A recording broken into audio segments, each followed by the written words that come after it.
दूंगा ना। ऐसा ना उछल कूद नहीं करनी चाहिए, पहले सुनना चाहिए। दोगलापन तो वो करते हैं जिनको तनख्वाह मिलती है सरकारी, या वो लोग करते हैं जो किसी के इशारे पे काम करते हैं। देखो, एक पत्रकारिता की गरिमा होती है, उसको बना के रखो।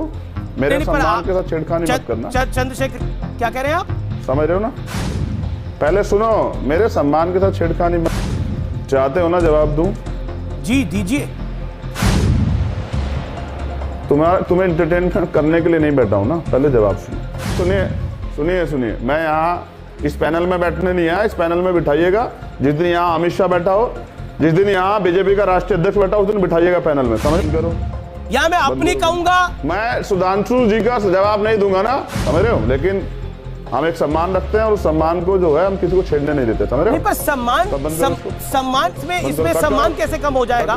मैं जानना चाहता हूँ सम्मान की, आप सम्मान की परिभाषा ही मुझे बताइए क्या है। आपने कैमरा ऑफ करवा दिया है।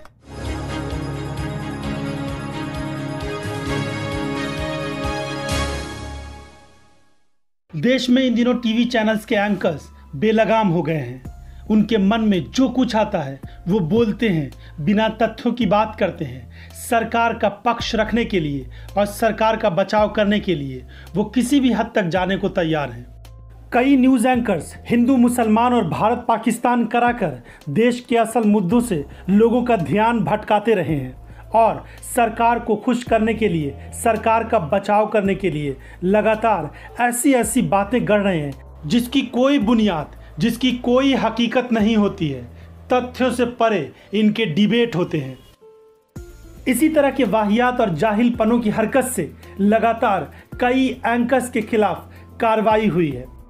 अमीश देवगन एक बड़े न्यूज़ चैनल्स के एडिटर और एंकर तो हैं, लेकिन ऐसा लगता है कि जाहिलियत की सारी हदों को उसने पार कर दी है। उसको पता नहीं कि कब क्या बोलना है, किसके बारे में बोलना है। भारत की संस्कृति और भारत के लोगों के बारे में भी ऐसा लगता है कि अमीश देवगन को ज़्यादा जानकारी नहीं है। ज्यादा तेज बोलने से बात सच नहीं हो जाती। ना, मैं तो तेज ही नहीं बोला, मैं तो आपसे सवाल पूछ रहा हूँ। सवाल का जवाब तो देंगे ना आप? हाँ, दूंगा ना। ऐसा ना उछल कूद नहीं करनी चाहिए, पहले सुनना चाहिए, सामने वाले को मौका देना चाहिए ना। मैं कह रहा हूं, भीम आर्मी एक सोच है। भीम आर्मी एक सोच है जो अन्याय के खिलाफ लड़ने के लिए नौजवानों में है। और भीम आर्मी को आप क्या समझते हैं? कौन से गांव में नहीं है भीम आर्मी? भीम आर्मी हर गांव में है, पूरे उत्तर प्रदेश में, पूरे देश में। क्यों? क्या ये सही नहीं है? क्या ये दोगलापन नहीं है? ये उत्तर प्रदेश दोगलापन तो वो करते हैं जिनको तनख्वाह मिलती है सरकारी, या वो लोग करते हैं जो किसी के इशारे पे काम करते हैं। मैं तो स्वतंत्र रूप से काम करता हूं, मुझे तो कोई अडानी अंबानी तनख्वाह नहीं देता है भाई। मैं किसी का नौकर नहीं हूं ना, समझना पड़ेगा तुम्हें। और बंगाल में भीम आर्मी है, बिहार में भीम आर्मी। बिहार में मैं खुद गया था जब बहन ज्योति के साथ ऐसी घटना घटी। देखो, एक पत्रकारिता की गरिमा होती है, उसको बना के रखो। मेरे सम्मान के साथ छेड़खानी मत करना। चंद्रशेखर, क्या कह रहे हैं आप? समझ रहे हो ना? पहले सुनो, मेरे सम्मान के साथ छेड़खानी मत करना। आपके सम्मान के साथ किसी ने गरिमा, शब्दों की गरिमा होती है, शब्दों की गरिमा। मैं इसलिए आया कि तुम्हारा जवाब दे सकूं। अगर मैं ना चाहता तुम मुझे अपने इस पे चैनल पे बुला लेते क्या? बताना जरा। मैं इसलिए आया हूं कि तुम्हारे जवाब दे सकूं। मैं भाइयों का भी सम्मान करता हूं, लेकिन मैं अपने सम्मान से छेड़खानी नहीं करने देता ना। किसी अपने सवाल पूछो, जवाब लो, पर्सनल कमेंट मत करना। बस ये तुम्हें बता रहा हूं।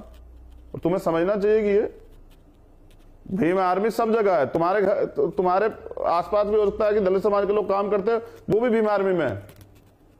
नहीं दिखाई दिया। इस तरह मत करो ना। पहले चाहते हो ना जवाब दूं? जी दीजिए। तुम्हें एंटरटेन करने के लिए नहीं बैठा हूं ना, पहले जवाब सुनो। दूसरी बात, मैं जातीय दंगे नहीं कराता। इस देश की जातीय मानसिकता है। जब अपराध, पहली बार आपने सुना होगा कि अपराधियों के, आरोपियों के पक्ष में, और वो भी ऐसे हीनियस क्राइम के आरोपियों के पक्ष में पंचायतें होती हैं और लोगों को धमकी दी जाती है। उनको ये भी नहीं पता, वो कहते हैं कि जब मेडिकल रिपोर्ट में चंद्रशेखर जी नहीं है, मेडिकल रिपोर्ट्स में रेप नहीं है। पढ़ी है तुमने? हाँ जी पढ़ी है। तुम्हारे पास दिखाओ जरा मेडिकल रिपोर्ट मुझे। पढ़ी है तुमने? दिखाओ। हाँ, मैंने पढ़ी हुई है मेडिकल रिपोर्ट। एडीजी लॉ कह रहे हैं। लो कोई कोर्ट है यार? एडीजे लो तो वो कर रहा है जो सीएम कह रहे हैं। हम कानून नहीं मानेंगे, सरकार नहीं मानेंगे। मैं बताता हूं ना, अरे मान तो रहे हैं यार, झूठे मुकदमे भी झेल रहे हैं, मान तो रहे हैं सब कुछ। अब क्या कत्ल करवा? सुनिए, मैं यहाँ इस पैनल में बैठने नहीं आया। इस पैनल में बिठाइएगा जिस दिन यहाँ अमित शाह बैठा हो, जिस दिन यहाँ बीजेपी का राष्ट्रीय अध्यक्ष बैठा हो, उस दिन बिठाइएगा पैनल में, समझ रहे हैं? देखिए, अब आप इस लेवल की बात कर रहे हैं, आप कह रहे हैं कि अमित शाह बैठा हो। आप अभी आप कह रहे थे कि देखिए आप सम्मान से बात करिए। आप किस तरह के लिहाजे से बात कर रहे हैं? आपने मेरे से तू तड़ाक करी। जब आप इतने सारे सवाल उठा सकते हैं तो पॉइंट सुन भी तो सकते हैं। बंद करो। या मैं अपनी कहूंगा, मैं सुधांशु जी का जवाब नहीं दूंगा ना, मैं जवाब दूंगा तुम्हारे सवालों का। और अगर तुम्हें जवाब चाहिए सुधांशु जी को तो फिर मेरे प्रवक्ता को बुला लो। अभी बस मैं एक पार्टी का राष्ट्रीय अध्यक्ष हूं, अभी हमारे पास विधानसभा के विधायक तो नहीं है, लोकसभा के एमपी नहीं है ना, वो भी होंगे बहुत जल्दी, मेहनत करेंगे, समझ रहे हो? लेकिन हम एक सम्मान रखते हैं और उस सम्मान को जो है हम किसी को छेड़ने नहीं देते, समझ रहे हो? पर सम्मान इसमें सम्मान कैसे कम हो जाएगा? मैं जानना चाहता हूं सम्मान की, आप सम्मान की परिभाषा ही मुझे बताइए क्या है? आपने कैमरा ऑफ करवा दिया है। मैं तो सम्मान की परिभाषा ही समझ रहा था। कैमरा काट के रखिए विंडो में, और मैं चाहता हूं कि एक बार कैमरा ऑन करा जाए, दोबारा कैमरा ऑन करा जाए। चंद्रशेखर जी, अगर आपको मेरी आवाज आ रही है, आप सुधांशु जी से मत बात करिए, सवालों का जवाब मत दीजिए, लेकिन मेरे एक सवाल का जवाब दीजिए। क्यों छोड़ के जा रहे हैं आप कार्यक्रम? मैं एक सीमा तक जो है अधिकार देता हूं, मेरे संवैधानिक अधिकार है उनकी। नहीं, बिल्कुल आपके संवैधानिक अधिकार है, तो मेरे को भी संविधान ने अधिकार दिया सवाल पूछने का। मैं आपसे पूछ रहा हूं कि आप बलरामपुर क्यों नहीं गए? सवाल पूछ रहा हूं। बलरामपुर नहीं गए? क्यों? बलरामपुर गए थे, हमारे आप क्यों नहीं गए? रास्ते महासचिव गए थे। आप क्यों नहीं गए? तुम कितने जगह पर जाकर तुमने याद भैया अपनी वो की है, क्या नाम, मेरी आवाज नहीं जा रही? अमीश देवगन लगातार हिंदू मुसलमानों के बीच दूरियां पैदा करने के लिए हर तरह की डिबेट करता रहा है, लेकिन इस बार उसको अंदाजा नहीं है कि कितनी मुश्किल में वो फंस चुका है।